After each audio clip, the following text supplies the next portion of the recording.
Ladies and gentlemen, I welcome you to the Steve Malzberg Show from our New York City studios. And we have a lot to get to. Joel Pollack, senior editor-at-large for Breitbart, will join us momentarily. An interview I did earlier today with him on the noon show, America Talks Live. We'll get to that. But first, a lot of things. You know, all this bashing and trashing and slander against Stephen Bannon, who, you know, if you've been watching me, you know what I think of Stephen Bannon. He's a genius. He's a great man, and he's done wonderful things, and he'll continue to do wonderful things, despite what the media is trying to do to him. Nonetheless, they ignore, the left ignores, the media ignores people who are truly troublesome on the left when it comes to their past, when it comes to their beliefs, when it comes to what they've said or done. That doesn't count. Al Sharpton, for instance, my God. I mean, I don't have time. I just don't have time. But Al Sharpton is a case in point. Go do your research on Freddy's on 125th Street in Harlem, Tawana Brawley hoax, Korean grocer boycott, Crown Heights riots. I mean, just go do your research on Al Sharpton. But he's a respected White House official. Yeah, he comes in the White House. He's on MSNBC. He sits in judgment of Stephen Bannon and everybody else. Insane. But it's not just Al Sharpton.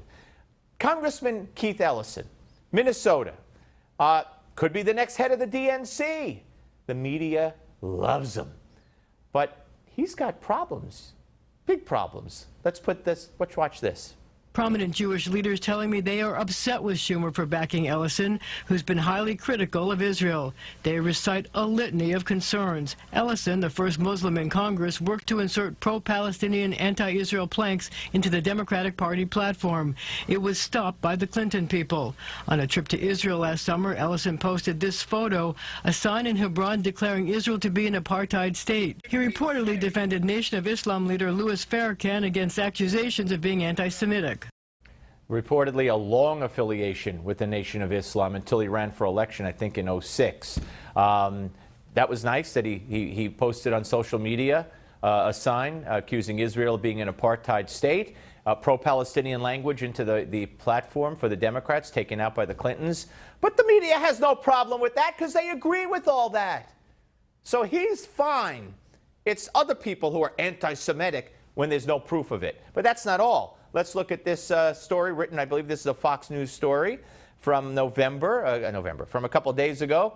Ellison's 2006 run for his seat was plunged into controversy after the conservative PowerlineBlog.com found he had once identified with Farrakhan's Nation of Islam and in 1998 was referring to himself as Keith X. Ellison and Keith Ellison Muhammad. Now, I have no problem with that, but why'd you drop it? Why don't you tell us who you really are, Keith X. Ellison, Keith Ellison Muhammad? Why'd you lose that? To become more mainstream? To gain wide acceptance? Doesn't change who you are. So who are you? And why am I asking that question alone and not the rest of the liberal media? And there's more. Let's put this one up. This is from the same article. The Washington Post reported that Ellison had defended Farrakhan against accusations of anti-Semitism in '89 and in 1990, had called affirmative action a sneaky form of compensation for slavery, calling instead for reparations. So the man who wants to head the DNC has a history, in my opinion, from what I've seen, of being anti-Israel, pro-Palestinian, Farrakhan supporter, called himself, reportedly, Keith X. Ellison and Keith Ellison Muhammad, defended Farrakhan, who many people, including me, believe is an anti-Semite. That's my opinion. And everything else we're talking about. But shh, he's okay to be the head of the DNC. Do you see what's going on here? Do you understand what's going on here? Good. Now, I want to take you to Wanda Sykes, whatever. She's a comedian. You've seen her. And she was giving a comedy stand-up routine somewhere after the election. Watch. This is not the first time we've elected a racist, sexist, homophobic president. He ain't the first one. He's just the first confirmed one. That's it. All of y'all. All of y'all. That's right. You Yes. You. All y'all. All y'all. She's saying F y'all. F y'all, because they're booing her. She's saying they elected a racist, homophobic, bigoted president. They're booing her, and she's saying, as she said the word, the whole word, F yo. You, F y'all. Isn't that nice? Here's more. The evidence is there. How can you say he's not racist? How can you grab him by the How can you say he's not sexist? How can you say he's not racist? How can you say he's not homophobic? Yeah, she didn't get too friendly of a greeting, huh? Yeah, tisk, tisk, tisk, I say 3 times. And then the Presidential Medal of Freedom, the highest honor you could award a civilian.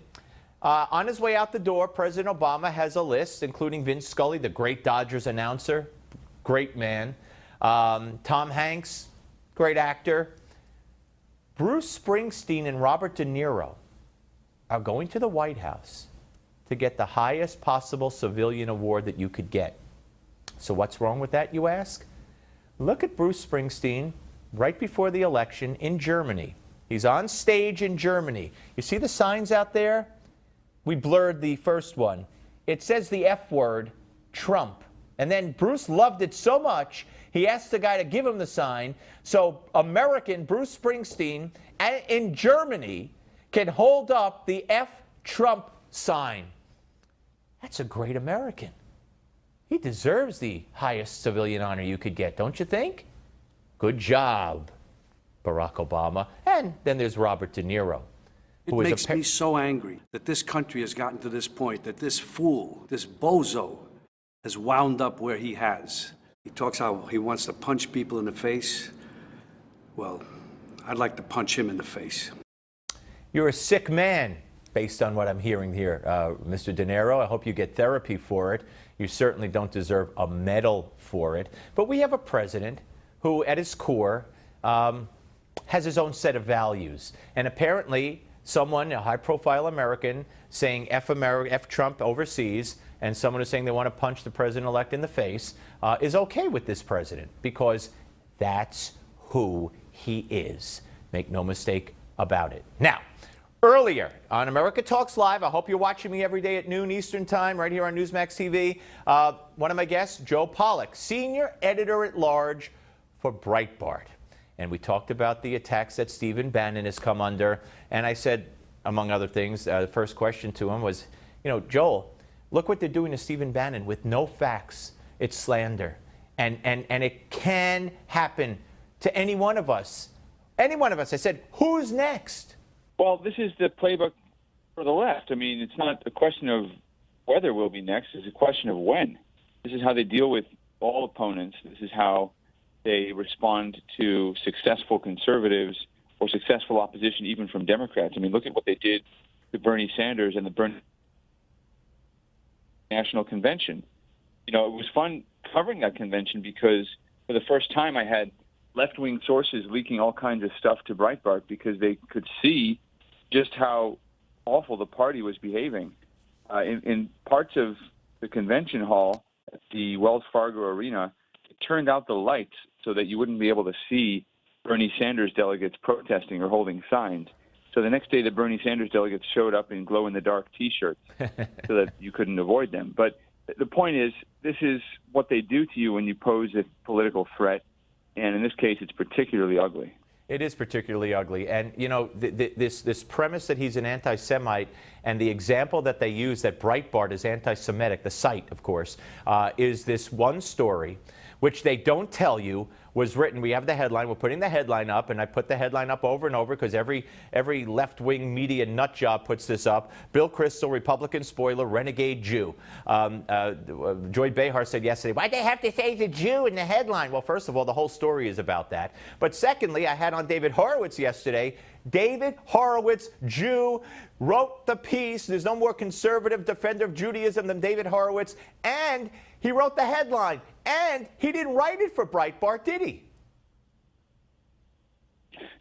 Well, he wrote it for Breitbart, but we didn't solicit the piece. He submitted it, and he wrote the headline himself. Okay, he and told me I that don't it was think on his anybody site. expected- It was on his site that he wrote it for his site, and then you guys wound up with it somehow. But that's what he told me yesterday. That's why I asked the question. But anyway, okay. No, I'm just going on what he told Dennis Prager. I think what happened is he sent it to us once it was on his site, in the same way that you find a lot of syndicated columnists have their column Right. come out on their site, and then it gets sent around to other people. But regardless, it doesn't really matter. It's not an anti-Semitic article. If anything, it goes very far in the other direction, saying that Bill Kristol was not being Jewish enough. So Right. it's Absolutely. basically false and libelous, and I think Horowitz is as surprised as anybody to find his article being used as proof of anti-Semitism. I got to tell you, Joel, you're Jewish. Are you Orthodox? I am. My mother used to say we're exceptionally Orthodox. We follow all the exceptions. but yes. But my point is, so Yeah. I'm talking to the man who's in charge of Breitbart. He's an Orthodox Jew. Let's put the anti-Semitism one aside. of them. I'm not the head honcho. I'm an editor. I'm a senior editor. but Right. I'm not the editor in chief. That would be Alex Marlowe, who's also, by the way, got some Jewish background. So you're talking about a whole staff and management of Jewish people at the outset at Breitbart, and a very diverse staff of editors and writers as well. But I've look. You guys post stories. I've been blessed. You guys have posted stories and interviews that I've done. I never in my life. I knew Andrew Breitbart. I used to have him on all the time. Never in my life did I ever associate Breitbart, the site, or Andrew, of course, with white nationalism, racist, misogynistic, and anti-Semite. I just don't get it. Right. Well, there's nothing there. I mean, there's nothing to get. And if you know Steve and you read the site, you know that none of that is true. But they are trying to basically destroy Steve and to use Steve to get to Trump, and to use it all to get to Trump's voters, actually, because the voters have rebelled against the media and rebelled against the left. 61 million people knew all about Trump's politically incorrect language and knew all about the things he had been accused of doing, and they said, we want to change anyway, and they showed up at the polls and they threw out the left. Well, listen, Joel, I appreciate you coming on. Sorry it's such a short time. We had a little trouble getting you. I hope you'll come back and give our regards to Steve Bannon, because obviously we're not buying into the garbage. Thank you so much, sir. Thank you. All right, folks, up next in the next segment, Roger Stone joins me. You'll notice that we recorded this earlier because he's at the pool and it's light out and he's got his hat on. Coming up next.